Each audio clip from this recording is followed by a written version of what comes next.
Hi friends, I'm Gaurav Singh and I'm a first year student at Indian Institute of Management Ranchi. I have done my BTech in Electrical Engineering from National Institute of Technology Kurukshetra, and thereafter I have worked for a few months in Tata Consulting Engineers Limited. My hobbies are playing badminton, snooker, playing LAN games which include Counter Strike and Age of Empire, traveling to new places and cooking. So the topic that was chosen by us in this college was managing water as an economic resource. There were many reasons for choosing this topic. First of all, the issue is closely related to the lives of millions of people across the world, and it is among one of the most powerful and controversial ideas in the new world.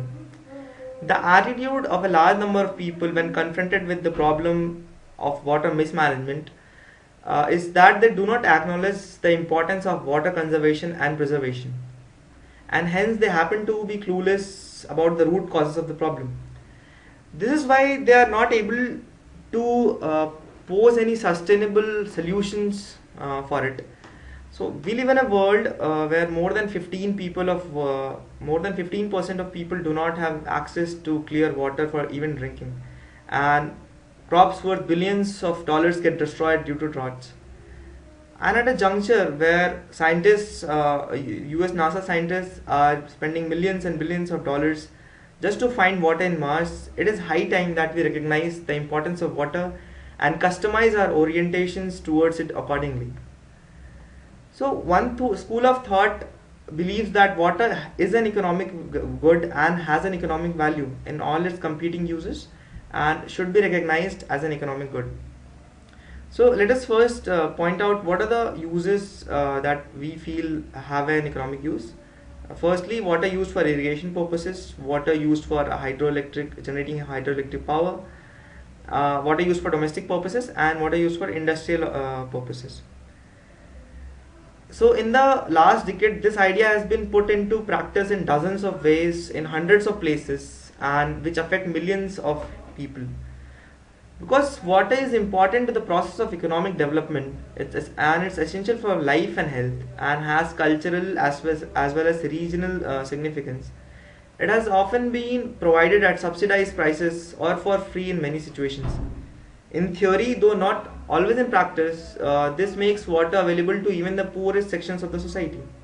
Now, this doesn't mean that I'm calling it a wrong practice or the practice should be avoided. It's just the fact and reality of real life. However, there is little doubt that the headlong rush towards private market has failed to address some of the most important issues and concerns about water. In particular, water has vital social, cultural, and ecological roles to play.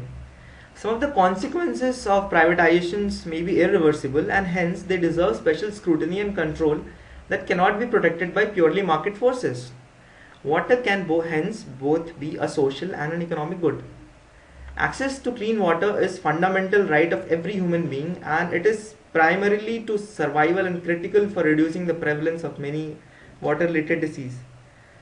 So we know that water alone cannot be treated as an economic good, and the social aspect of the usage of water also comes into the picture.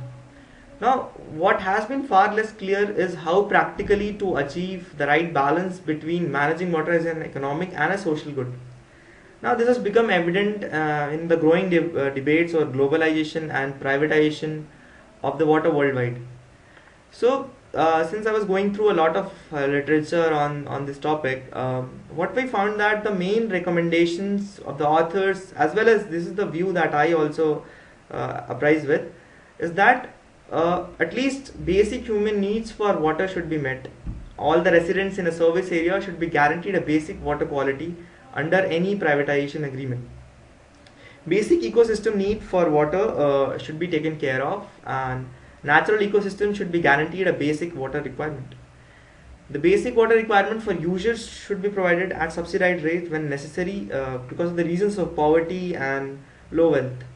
So we have discussed that since we cannot count out the social usages of water, it's also necessary that the social aspect be also counted in. So I'll just like to conclude whatever I have said here. Just Sigmund Freud once said that water is the driving force of all nature, and in line with his observations, we need to adequately manage and channelize this force towards the betterment and uplift of not only the society but the world at large. This perception has assumed increased significance in the world of global climatic change. Today, the challenge is not only to identify the areas of improvement, such as minimizing water losses, allocating scarce water for socio-economic purposes, but to metamorphose the orientation of people towards water as a commodity. Water needs to be projected and positioned as an economic good and managed accordingly. It is human propensity that any commodity that has economic value gets managed in a proficient manner. It's very much in the human nature. However, it must not be misunderstood that attaching an economic dimension will undermine its welfare aspect. Rather, an economic dimension will bolster its welfare aspects and restore water in its deserving place in the hearts and minds of people. So that's all what I had to say.